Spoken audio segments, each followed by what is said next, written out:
if the pokey nerds come to the door, we all need to duck. Yeah, we've got to hide from them. We know you have boxes.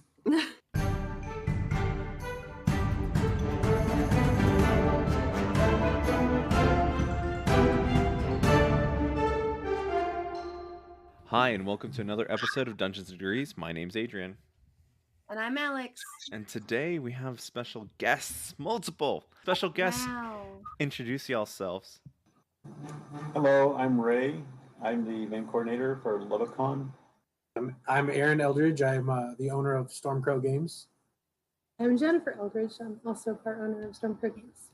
And we have y'all here to talk about Stormcrows, Lubbock Con, and, anything in between. So first off, kind of sum up Lubbock Con. Tell me the philosophy. What is Lubbock Con?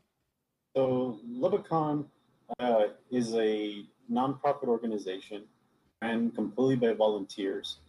And we've been putting together a pop culture convention for, well, if you want to count this past one that we didn't have one, we were doing it for 5 years. And this year, because of the pandemic, we were not able to have a large convention. So we changed it this year and we're doing a year-long convention. Our motto is, we're not having a convention this year, we're having a year-long convention. And what we're doing is every month for this year, we are having a different theme. And this month's theme for March is tabletop games. And we're sharing community events, we're sharing any community content, artwork, podcasts like this one, that we want to show everyone that we're still here for the community, and we want to boost the community even though we're not able to have a convention. We're still here for them. And how does Stormcrows kind of work into this as well? Okay, so Stormcrow has actually been involved with Lubbock Con since the beginning. Both Aaron and Jennifer, the owners of Stormcrow, they are pretty much a big chunk of the reason that we even have Lubbock Con. They've been a sponsor every single year. They let us use their building for meetings and for different events, and they have a huge presence in Lubbock Con itself during the convention. They're a big reason that we have a convention as big as it's been getting. Awesome. I can feel Jennifer's face turning red with all of these compliments going towards her. You don't know me. And yeah, and that's a big thing too, is because both Aaron and Jennifer, they're very humble about it, and they don't want to brag. But I think it's definitely time people knew that. Stormcrow had a big, what would you say? Yeah, I think it's a key player. So Yes, there you go. Thank you. Yeah, they're a key player. Ever since we got roped into the little meeting at the house to discuss the idea, so it was me and 4 people just talking about Lubbock Con. So, but as a former person part of Lubbock Con, Jennifer and Aaron play a huge part, and I think that's part of the reason why Michael and I stayed a part of the group, was because I'm gonna make Jennifer blush again, but hanging out with Jennifer is probably one of my favorite experiences in Lubbock. No offense, Aaron, but we did a lot of stuff together, and I'm not gonna cry this episode. I'm gonna get through this whole episode without crying. Oh my goodness. But it's my goal every time we I 0% appreciate that people come on here now and they're like, you know what, we're just gonna make Alex cry. It'll be great. Yeah, well, I think Aaron and I have been in business for a couple years. It's actually about 3 or 4 years when we got approached by it. Aaron went and talked to them and got excited and came back, and I found out about it. And then I think we just both jumped in and did what needed to be done. Whatever happened along the way, made it happen, and made sure that the store supported it, and to show off what the store does, because we've got an awesome community that had a platform by going to Lubbock Con and getting to be involved. And so it was great for our community as well that we were present at Lubbock Con every year. And that's my favorite part about Lubbock Con, is that it does support the community and really connects people to different places in Lubbock, even though Lubbock is fairly small when you talk about the Metroplex or you talk about, Austin or San Antonio, but that community really makes it worth living there. And I found a lot of joy and a lot of pleasure, and I really felt like my time was never wasted in Lubbock because I had something like Lubbock-Con. And I think part of the community, when you're in more of a conservative area, it's really hard to find your place and to find your voice if you maybe are into comic books or tabletop gaming. And that's really easy to find yourself ostracized among your peers. But if there's that safe haven, which is Stormcrow, you can really make your life worth it. And it's not completely sad and bleak. Oh. Dusty. Yeah, and Lubbock-Con has definitely helped connect people who otherwise wouldn't, because I have no experience with tabletop games or anything like that. Maybe just the occasional board games, but without Lubbock-Con, I would have never met Jennifer and Aaron. Like, I can honestly say I would have never met them if it wasn't for Lubbock-Con. And they're some of the people that I've known these past 6 years now, Yeah. and I can't imagine not knowing them now. I think at our 5th anniversary birthday event here at Stormcrow, I remember Ray and several of the Lubbock-Con people who'd never really played here showing up, playing some Pandemic and playing some Exploding Kittens and having a good old time, realizing that, there's a whole nother aspect to nerddom. And it's fun to get around the table and play some games. So I have a couple questions real quick because I've never been to Lubbock-Con. I think near when it started up, I was busy working my butt off trying to get through school and staying afloat. And I've heard about it, I've seen it, and some of my friends have gone, but I never kind of came around. So I guess this deviation for this month or this following year until I guess next year, fingers crossed. What for these months? How are they chosen? Like, what's the kind of the process, and what can we expect for like this month? So the months are still not completely chosen yet, because we are getting together with local businesses and the local community and trying to place where it works better for them. So we're not just saying this month is going to be this theme and you have to do, hurry up and do what you have to do to fit our month.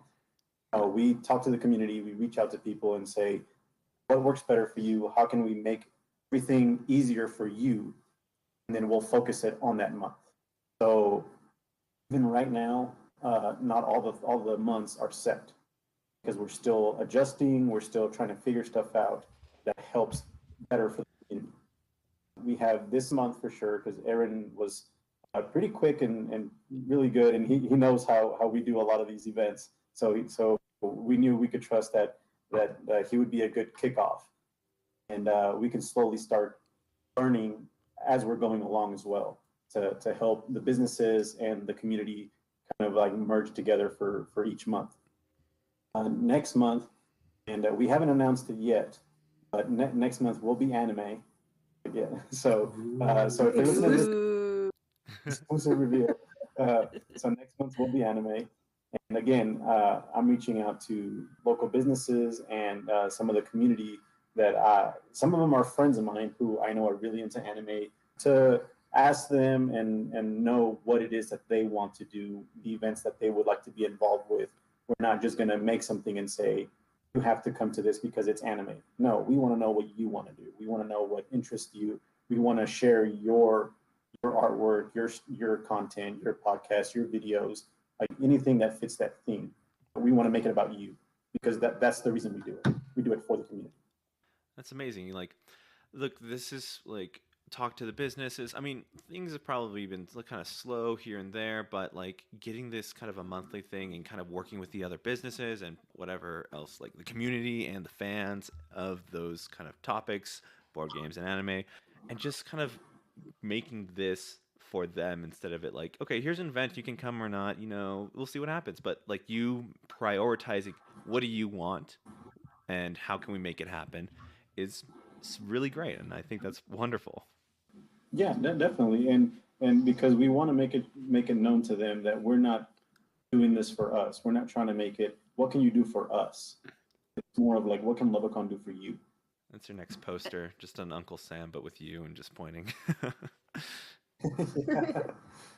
Well, I think what was really cool when Lubbock-Con first started was that, kind of like Ray said, I would have never met Ray before Lubbock-Con, and I'm now super great friends with the guy that owns the comic shop, Robert at Star Comics. And while I knew of him, I wouldn't have had that friendship that I have now. We had people from 501st. We had all these different people, and they all came together, and it was really cool because we had such a diverse amount of people working on Lubbock-Con that lots of things that maybe would have gotten missed if Aaron and I had put on an event, or if the comic shop had put on an event by themselves, we would have missed all these groups. And so it was really cool that just by including everybody in that even planning level and their resources and the people that they could reach out to. And so I think it's neat because what Ray is doing this year to keep Lubbock-Con going reminds me a lot of what we did at the beginning to get everybody to know that Lubbock-Con was coming. That we reached out and we did little events and we jumped around and stuff with all the groups, so that when Lubbock-Con finally got to be a reality, we had people that already were excited and knew about it. And I feel like this year's kind of a little throwback so that we can stay out in front of people and get a chance to remind them that it's still exciting because it's coming again. It's just got to take a little longer to get here. And it's definitely does feel like we're starting over, because I've been with Lubbock-Con since year one, and I've been helping Jennifer, which she was the coordinator. I've been helping her with things here and there, whatever she needed. And this year I've kind of taken that role. It's very different compared to the way it was, because we're doing something that as far as the Lubbock-Con volunteers, that we've never done this before. This is completely new to us, and we're trying to kind of adapt the way that we did things into the new way of doing it, monthly small events, virtual stuff. And again, we're doing it because we enjoy doing stuff like this for the community, for everybody else. We want everyone else to know that we're here for them and everybody else is still here. How would someone kind of like, hey, I have this business or I have this idea. How do you go about finding them, or how do they find you? How would we be able to facilitate that? So because we've been doing these conventions for 5 years now, we know a lot of the smaller businesses, the local businesses who focus on certain things, like Stormcrow for tabletop gaming, or Robert from Star Comics, of course, his comics. But we know a bunch of these other locations who have also tabled at our events or have had sections at our conventions where they provide content for our conventions. So we know them, and we reach out to them, and we pretty much ask them, like I said before, what do you want to do? Like, what can we do for you? So it's when I reach out to them, they somewhat know us. They might not know me personally because I've been mostly behind the scenes, but they know the Lubbock-Con name.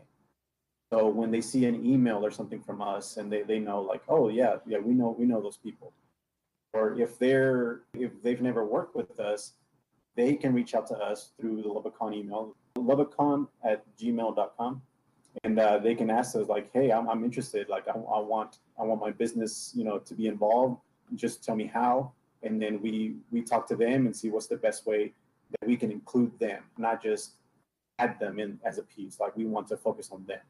I'm super excited to see what happens, especially because we're in an unprecedented event. Like we talk about it, I think, every time that COVID-19 has affected everybody in every way possible. And so it's encouraging to see places that I love still doing really well and still finding new ways to innovate and to reach the community, because right now everyone feels really separated. In the state of Texas, we're allowed to touch our friends, but really, we probably still shouldn't touch our friends.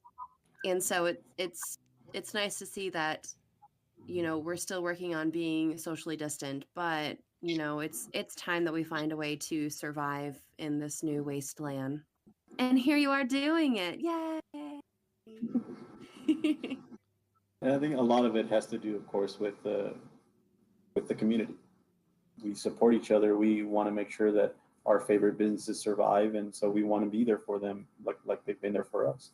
So I have a question, Aaron, Jennifer. How do you feel about like something like that? Like somebody who just wants you to survive, like, what does that make you feel? I'm just curious to pick your brain on that one.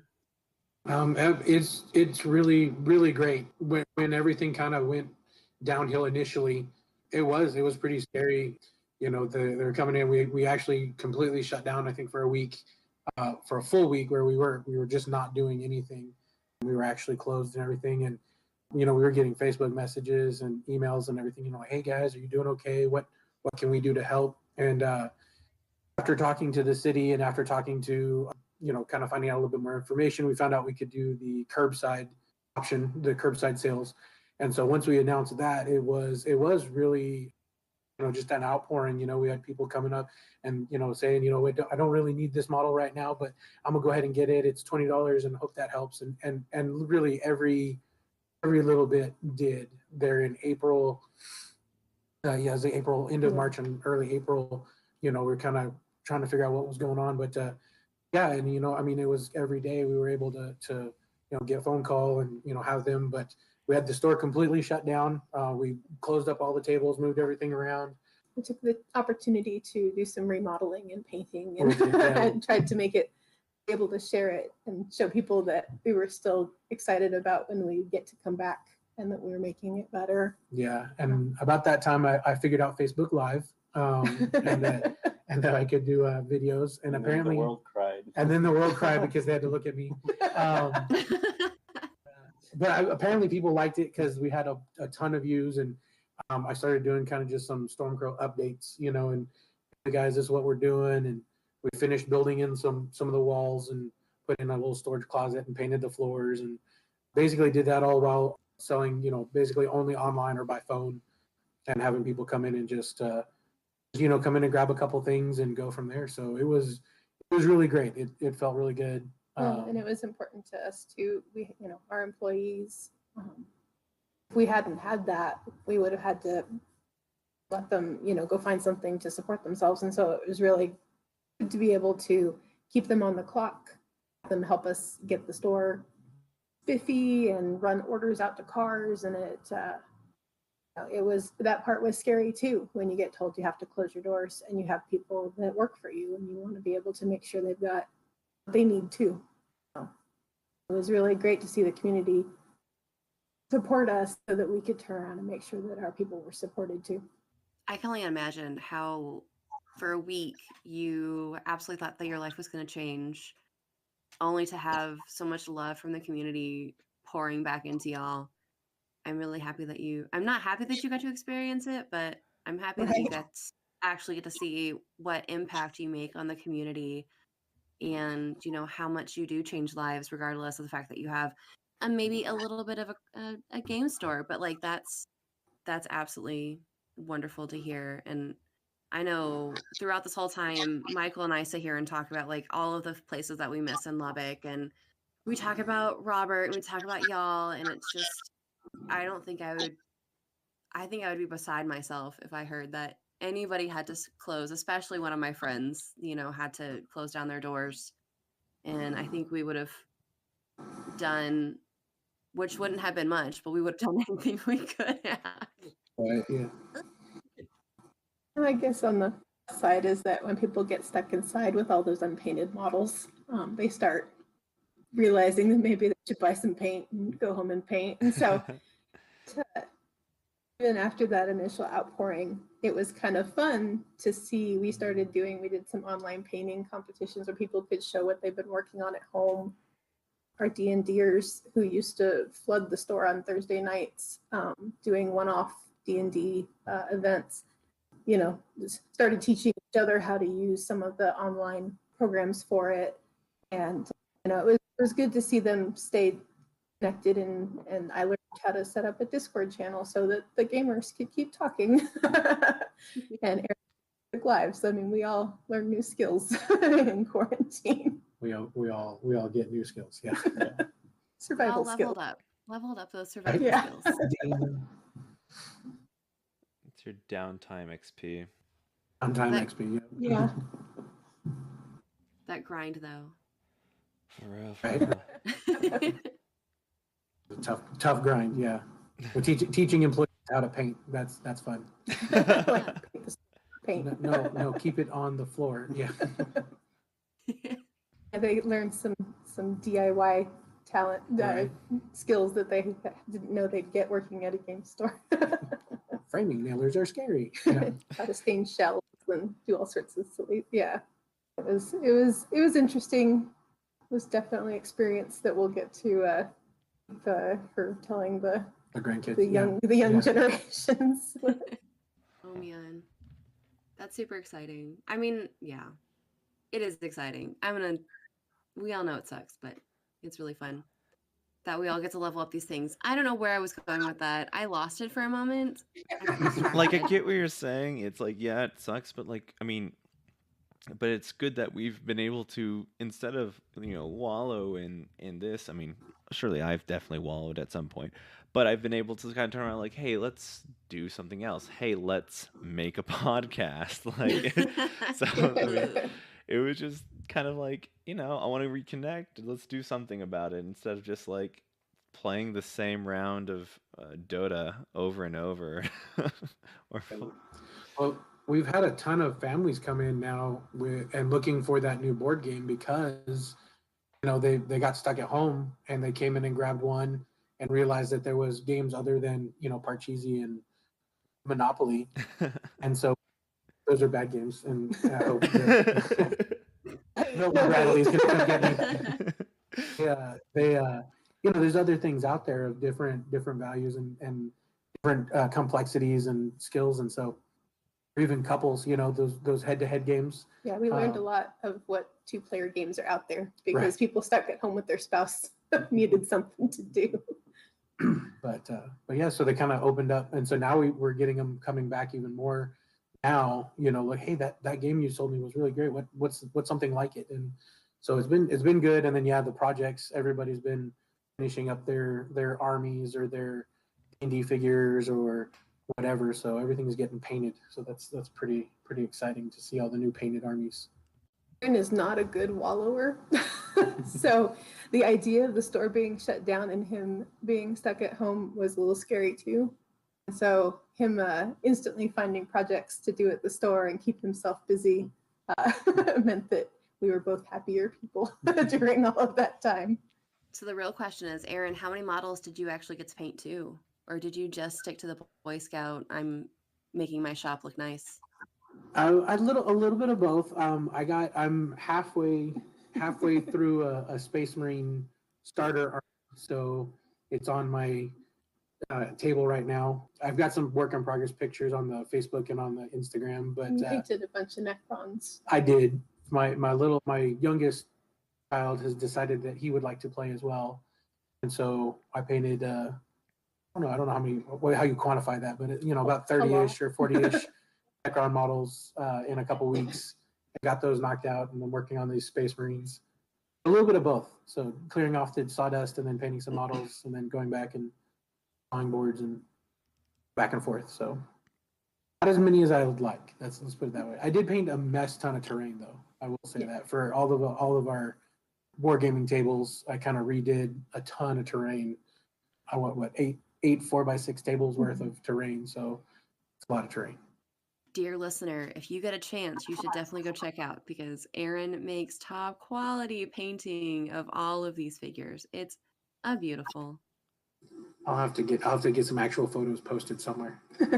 We'll get some posted. Right. Right. All right. I'm in trouble now. Yeah. That way people start hitting you up for some. Right. Yeah, they were like, hey, I want to see This that. last Sunday, we just had a painting safari event where I was teaching people how to paint. We had a whopping 3 people show up, so it was good. But it was fun. It was actually, we were going over techniques for how to paint metal and cloth and stuff like that. So I just need to figure out how to Facebook Live that. Off of, I need both hands to paint. Yeah, it's Right. a little tricky to. Aaron needs a ring light. Duct tape, yeah, or a ring light, yeah. Duct tape a selfie stick to my table. So that leads to another thing that we were talking about before we started recording. I had a traumatic experience, as many women do, walking into a game store that smells like boy butts. Boy buds. The gamer funk. Yeah. It was awful. And that's one thing that I like. There are other game stores I've been to that maybe have that same feeling, but not to the boy butt level that I experienced this weekend. But sorry, I got distracted with the butts. How did you guys make sure that, you have an inclusive environment, not just for, young and old, but for everybody on the spectrum of gender identity? Well, I mean, we just do. I don't know.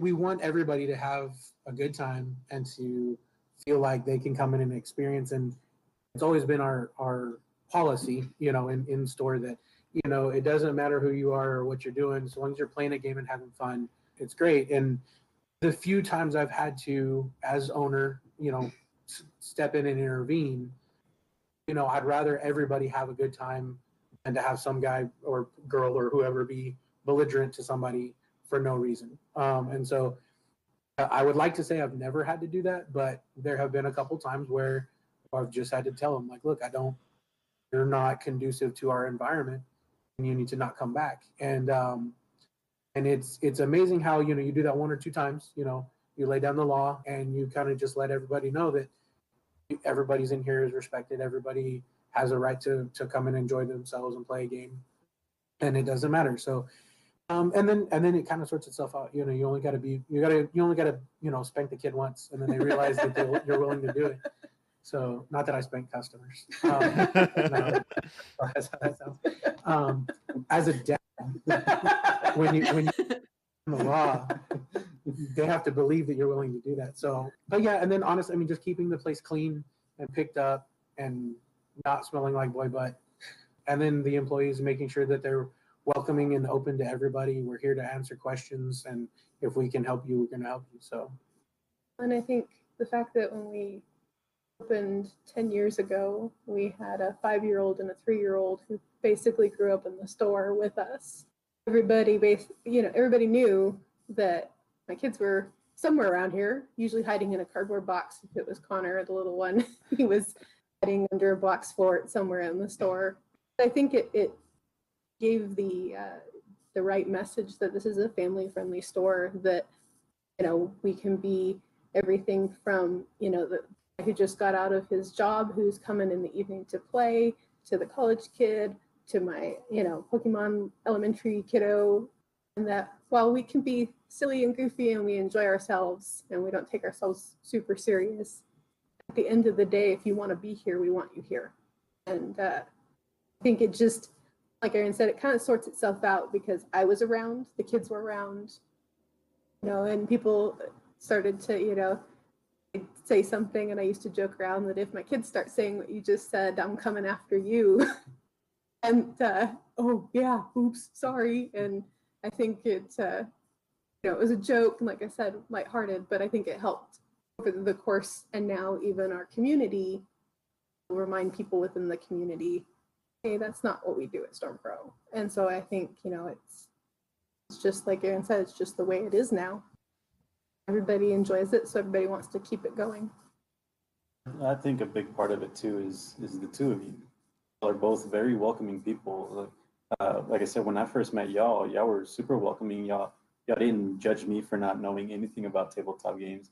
And even your employees, like, they're all super welcoming. They say hi to you. If you have questions, they're more than happy to answer it.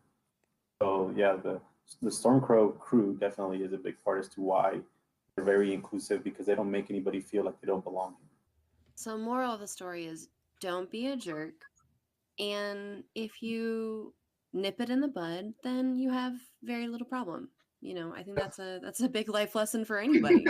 Right? Exactly. And then keep everything clean. Yeah. Yes.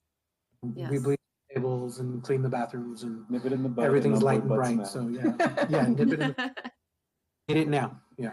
And bleach on hand. Just the small things in life. There's not a lot, a copious amount of bleach can't fix. It's also a reason we don't have carpet in the store. you can't bleach carpet, but you can bleach concrete floors. You know, I never thought about that. That's a really good idea. That was a really good move, y'all. That was good. Good. Yeah. Yeah, when we moved to the new place, we were, so I guess it was about 5 years ago when we moved into the second location. Everybody was asking, oh, what are you guys going to do? And we ripped all the carpet out and we stripped the floors down and everything. And they were like, oh, you're not going to put carpet back in? It's like, no, have you seen how many sodas you guys spill? Like, As they're asking the question, they're elbowing a Coke off the table. Yeah. it's like, no, it's going to be something always easily cleaned and wiped down. That's just how it's going to be so that it stays clean and wiped down. Adrian, you got anything? I have questions, but I just wanted everything to like. I want to know some like some joyful moments in the shop, or at the con, or some favorite times. I don't know, those kind of questions. I want to get off topic a little. I want to venture. Right. But yeah. Well, yeah, I don't know, some good stories. What year was Lubbock Con? What? I feel okay. I don't remember when. We started 2016.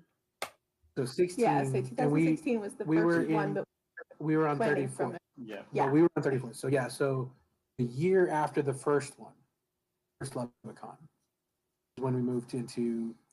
We had done the second Lubbock Con, and we came back to the store and packed and moved over here. Mm-hmm. Right. So just trying to get the timeline Yeah, right. yeah. Yeah. So after our second Lubbock Con, we basically got to a point in our old location where we just needed more space. We couldn't fit. Yeah, And we we had were too many things and not enough parking spaces. right. Parking was a big part of it. We realized that we could do anything we wanted to the inside, but we were not going to get more than 10 parking spots in the old spot. And so we moved. And I think a large part of that was our passport to gaming was kind of Stormcrow's, jump into Lubbock Con. Yeah. And so for our first 2 years, our passports we made a little paper booklet and it had a bunch of stamp spots on it, just like an actual passport. And we set up gaming stations. So we had, tabletop miniatures games and role-playing games and board games. And we just had, I don't know, 10 or That's 15, sampling. I think 10 or 15 our first year. And I made all of the demoers wear these god-awful bright yellow shirts. I mean, like Fluorescent neon yellow. I think there's one over there on the shelf over here, but bright yellow. And the people would go up, and for every game that they played, they'd get a stamp. And if they filled out their entire stamp or their stamp card, I think there were 10 spots, then they would get to go get a goodie bag. And I had talked to game manufacturers and distributors, and we just filled it up with a bunch of random stuff. And I don't Some do promos, some yeah, figures, just all cards sorts and- of things that they had basically had a taste of that they could take home with them. And so we kind of just let everybody have a taste of everything, is pretty good. We had one kid, the first kid came through, realized what we were doing. We told him what was happening, and he was on fire. He was ready to go. I think he finished all 10 games in, I think, an hour, and we just going fast. And so he was our first one. We made a big deal about it. We took a picture and posted up and everything. And he got the first goodie bag. And then I think we had 50, I think we only had like 50 or 60 of those goodie bags. And we got rid of the, just went flying. And so we got rid of all those. That was year one. And then year two, I thought, 100 goodie bags, we'll double it. It'll be fine. And we'll be good. I think we ran out of those 100 goodie bags in the first 4 hours of the con. Yeah, it was insane. People were just flying through there. And we kept hearing people like moms and dads, oh, so great. I didn't even know this game existed. Or, I've never played one of these type of games. Yeah, lots of. This is like Uno, but I don't want to gouge out my own eyes. Yeah, I'm willing to actually play this with my kids. Yeah, and so we had a bunch of those. So that was like our second year. People kind of found out about us, and we were looking and we're running events every week and multiple events. And so we pulled the trigger. We said we need to go somewhere bigger, and so we moved to the new location, and we ended up having to do a weird tournament. We had an X-Wing tournament. Oh, that's right. We had an X-Wing tournament in the unfinished space. That was the space now is like gray tones and very industrial, and the space when we first got it was LA Lakers. yeah, yellow and purple. Gold and purple. And yeah. it was bright and it was weird carpet, and Oh yeah. we ended up having to come over here because we couldn't fit them all in our space. We Yeah. had to come open up the brand new space and Yeah, I worked out with the landlord where we could get in a week early, and we literally just brought over like folding tables and plyboard, 4x8 sheets of plywood, so that we could put these X-wing tables on it. And then we ended up having like 35 or 40 Oh, people for that tournament. I was like, thank goodness they didn't show up at this other place. We would have. There was a little Indian market that went right in next door to us, and he did not appreciate our parking situation at the old location. He would come out and try and figure out why these people were not leaving. They've been here for 2 hours. Make them go away. So, but yeah, we did that over here at the new location with the big open parking lot and everything. So that was kind of like the like, oh man, we're showing people how to play these games. it was a nice big confirmation because we had just signed a lease and agreed to all of this, new space and new bills and being able to, before we actually even had the space, fill it up and make use of it kind of was like, yeah, this is time. And I really think it had to do with us getting out in the community via Lubbock Con so that we could show people how cool all the stuff we were doing and how neat the people that we already had playing at the store, great they were, and that that it's a great community to come and be a part of. That anybody can play. Yeah, and that was awesome. Honestly, one of my favorite memories of the first year of Lubbock Con was just one day. And Aaron, at the planning side of things, everybody wanted to do tournaments with gaming and stuff like that because that's what cons do. Aaron said, no, that's not for the community, like the new community. That would be for my community, which I can already do in my store. It's like, let's do demos and stuff. That way anybody who comes to the con gets to see what gaming's all about. And since he was in charge of gaming, he got to do it. And the hard part about what he wanted to do was that you were going to need 30 plus people to donate their Saturday teaching games. And as someone who has taught games to other people, it can be quite draining if you have to do it for hours on end. So it's not a small request of someone to ask them to come demo games for hours. And I was nervous that we wouldn't have the response that we needed when we started asking. And the reality is that we had probably more people than we had spaces to that showed up, put on those yellow shirts and smiled and greeted people. And we even had like the person at the top of the stairs that would, ask you what kind of games you played before and take you over, our tour guide that would, take you around. And I actually didn't get to be up on the area that the gaming was on. That year I was largely helping with a lot of the organizing, and I ended up at the info table answering lots of questions and folding programs because we ran out of programs that year too, because we just didn't know what we were getting ourselves into. And by the end of that day, I'd lost my voice and they took my microphone away because nobody could understand me on the radio. And I, exhausted, could barely talk. It was a long day. I think it was a 10-hour or maybe even longer. So by the time I was done at my station and packing up, most of our people had already packed up all the game demos, all the Stormcrow booth and everything, and had headed back to the store. And Aaron had ordered pizza to thank them and everything. And I thought, nobody's going to want to go to the store. And they're all tired. They're going to want to go home. And why would we drag this out even more? And I got to the store and walked in the door, and they all started clapping and they're smiling and they're like, it was amazing. It was so great. And it was super overwhelming because they were thanking us for putting on this event and being involved as the store, which obviously on a business side of things, there's reasons why we want to be involved. But having them donate their entire Saturday and then be thanking us and excited about, I taught so many people to play this game. I hope they come to the store next week, and it was really, really neat because it really showed both what Stormcrow and Lubbock Con were about and how great all of it went together. So it was really cool. And I think we ended up staying, eating pizza, and watching movies like another 3 or 4 hours. Yeah, so because they wouldn't leave. All right, guys, go home. So tired. As from the Lubbock Con side, I remember seeing I want to call them the Stormcrow Army, because they've got their stuff together. They pack up, or they set up in the mornings. They're ready to go. They each know what they're doing. At the end of the day, they pack up, get everything ready for them to take.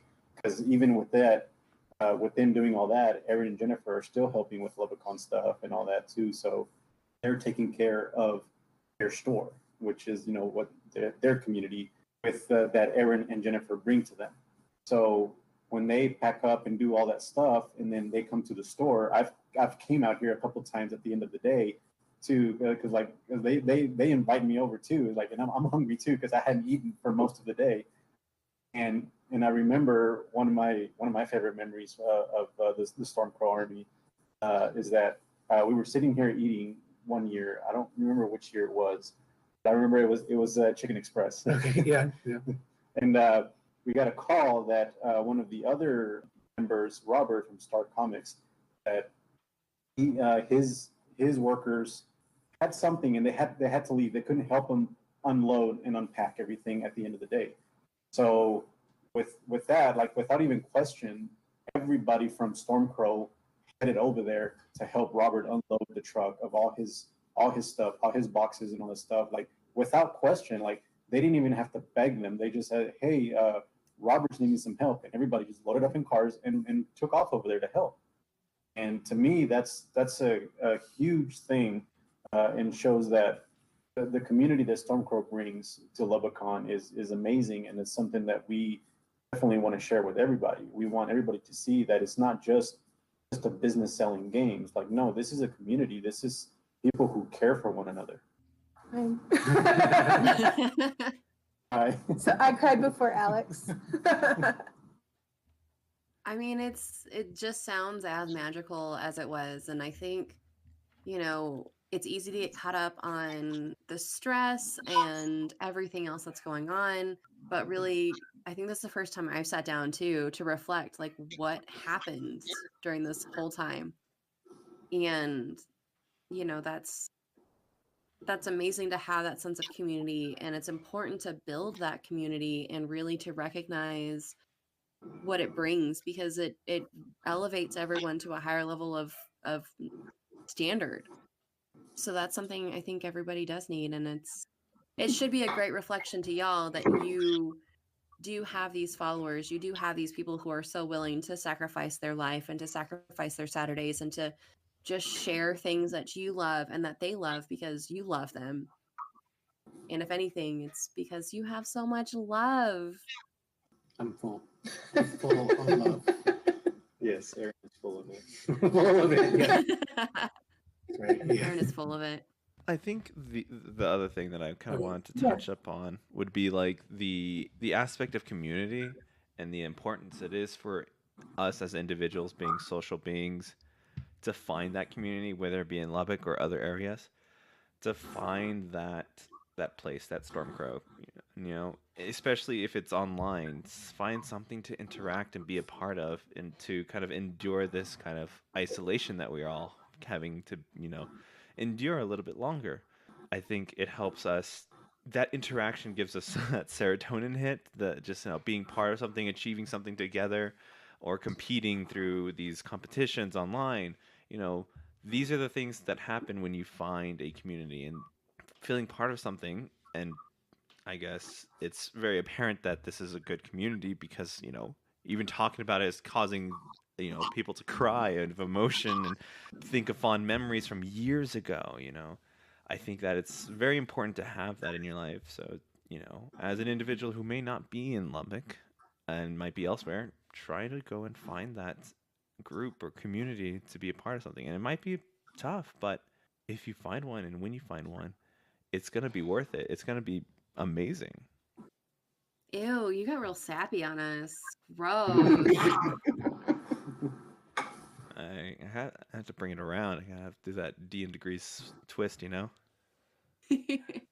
So that's definitely been kind of the tricky part now as stuff is changing back to some whatever normal. I hate the way that people talk about it, the new normal, the whatever, but is that our community here has missed each other and the store and being here, and they're all chomping at the bit, you know, to get back. And as the store and wanting to, you know, be careful and respectful of what we've built here, trying to find, it's actually, I feel like it was scary at the beginning of the quarantine, and now it's more of a difficult decision making because we have to make it for ourselves, for our business and everything, and trying to figure out how to give that community sense back while still easing back into things. Because obviously we've got people who are ready to like throw the doors open right now, and you know, they're asking when the next D&D night's going to be, and we're kind of going, hold on guys, you know, let us figure this out. And so I mean, it's definitely been interesting navigating this side of it as we head back towards trying to figure out how to bring the community back together after all of this change and adjustments and stuff. And really, you can only take it, you know, one day at a time, you know, because everything is changing, I guess, pretty quickly. And so, you know, for whether you're for it or against it, you know, the removing of the mandates and things like that sounds great, but okay, in 2 weeks, where are we going to be? In a week and a half, where are we going to be? So let's make a measured, you know, safe approach and kind of ease into things, and, you know, and just kind of, sometimes you have to kind of protect everything all at once. So, because even on the convention side of it, you know, as soon as announcements and stuff get made, people start wanting to, you know what we're doing and when is the next thing, and it's like we're going one step at a time because that's all you can do. And so as much as all of us are ready for the next year when we can do maybe hopefully, you know, a big one and all these things that, you know, everybody's missed and stuff, it's like nobody has a quick answer right now, and that's probably the harder part of like I said, talking to people and trying to get it back to something that everybody's ready to you know, have but isn't sure how to do. Especially when it comes to planning things ahead of time, because you can't plan anything now like 3-4 months in advance because we don't know what it's going to be like. So that's part of the reason that we aren't really announcing anything that far ahead, because things will change. And we know that if we tell people, oh, we're having this so far down the line, and then it doesn't happen, it is disappointing. And we're trying to avoid that. We want to, you know, take it slow, just announce the few things here and there that are coming up in the next couple of weeks, that we hopefully, even with that short of a time, we're still not sure if we'll be able to have them. But we do our best to make sure we comply with everything. Any place that we're having an event, we're complying with the businesses regulations and rules and everything, because, you know, we're doing stuff for them, and we want to keep everything safe. And if we just go and just have another huge convention, then we don't know right off the bat if we did the right thing or not.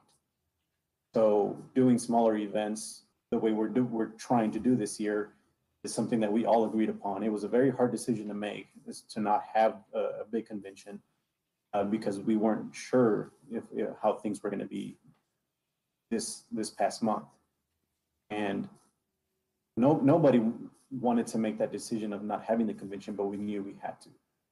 So the way we're doing things this year is just, it's hard. We know we're doing it for a good reason.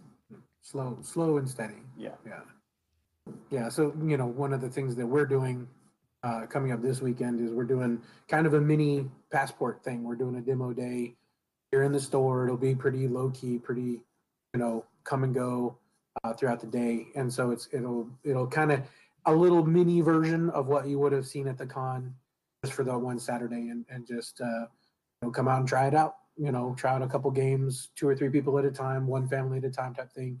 You know, masks and all, and social. We've got this store out. You can't see it. I'm trying to like look around and see it, but we've got this, tables are all spread out so everybody can be, you know, as far away as they can from each other. And, you know, it's you know, kind of like I said, ease back into it. And there's no rush. We're not going anywhere. We're here for the long haul. So, you know, come in, try it out, see what you like, you know, and we can look at it after the summer or whatever, you know.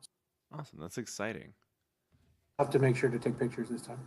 I'm bad at that. I end up getting into the middle of it and teaching games and bouncing around or whatever. I forget to take pictures. It just shows your involvement with everything. Yeah. All right, Alex, anything?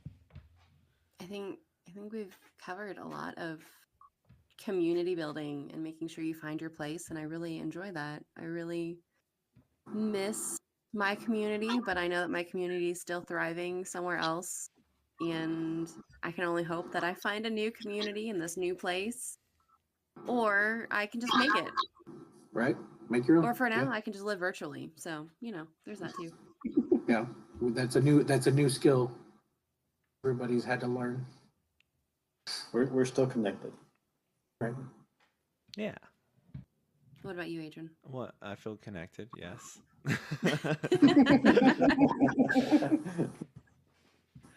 Do you sell games online? Do you have an online platform thing like that? So when we shut down, Listen, we're learning a lot, but we haven't got that far. I know, I'm sorry. I'm just trying to help. yeah. Oh, because my role at the store is largely behind the scenes. I'm tech support and stuff like that. So when we had to go through the shutdown and we started, well, what do we do if they don't let us reopen? And every time they would announce something, Aaron and I would look at each other and go, does that mean we can, what does that mean?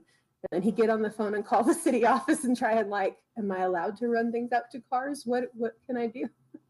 And then we get clarification. So every time it felt like when they'd make an announcement, they were like, nothing, you can do nothing. And then we asked somebody that was in at least some position to tell us, and they go, well, no, of course, you guys can do curbside. That's fine. Like, okay, I guess then that's what we do.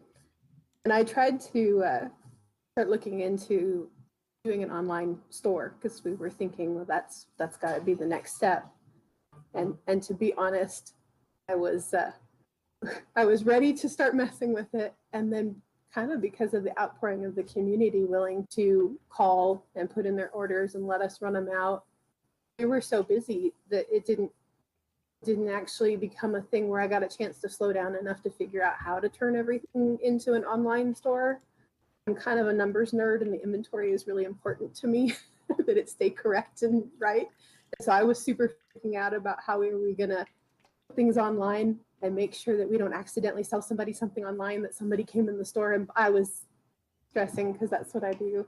So I was very concerned about it. And then, like I said, when it all got going and it got kind of picking up the pace and we were able to do curbside, and most everybody was just calling. And so I put it on the back burner, and I guess we've been doing well enough because I haven't revisited it. Well, and then now coming through it, we're almost on the opposite end of everything. Is that every place we can get anything, like all of our distributors and suppliers and everything, are so far behind, whether due to COVID or not being able to ship anything or empty warehouses or whatever, that if somebody ordered something right now, I have no way of guaranteeing that I can actually even get it in a reasonable time anyway. So, it's kind of like I order every week and I just get whatever they send me, whatever they have in the warehouse at the time is what I get. And a lot of people don't really think about it, but yeah, a lot of the games and stuff are manufactured in China.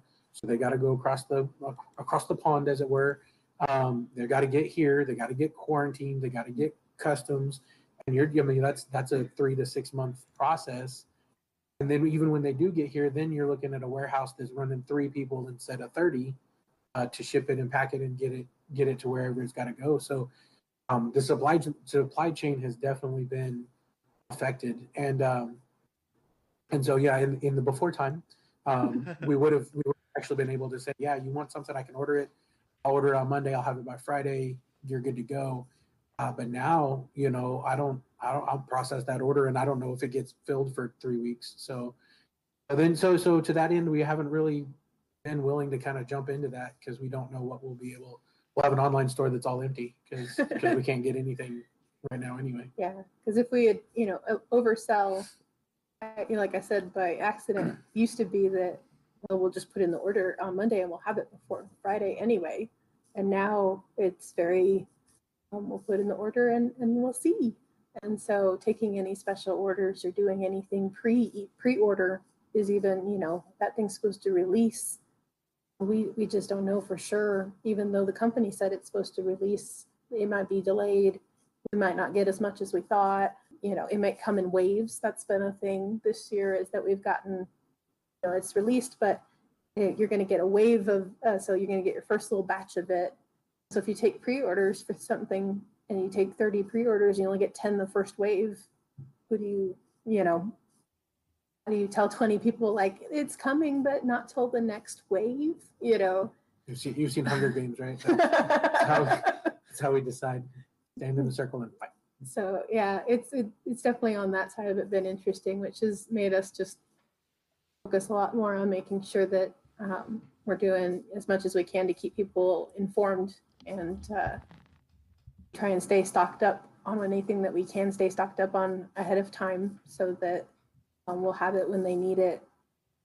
Getting it after the fact is well, it sounds like we're kind of, but it's across the board. I mean, I'm sure it's not just games. Yeah, well, yeah, but I mean, even in the gaming community, we're members of the Game Manufacturers Association, and we talk to a lot of retailers across the country, and half of them are going through the same things, and it's just, it's kind of all over.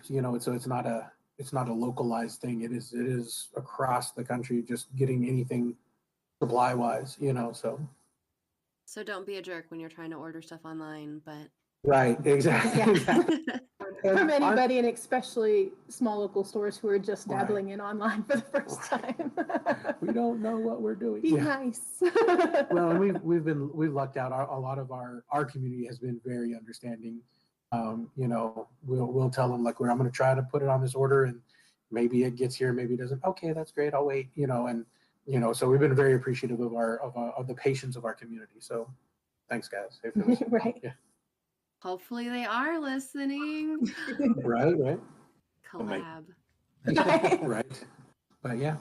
Thank y'all so much for joining us. We enjoyed y'all's conversation, and Ray, even your input, because you're still here and we love you. Yay. For having us. Yeah. So go check out Stormcrow on Facebook. Maybe. Do you have Instagram? I don't know. I guess I should let y'all do that. Facebook is better for store stuff. Instagram is where Aaron's posted some of his painting stuff, but mostly Facebook is what we know how to do. Cool. We're working on So it.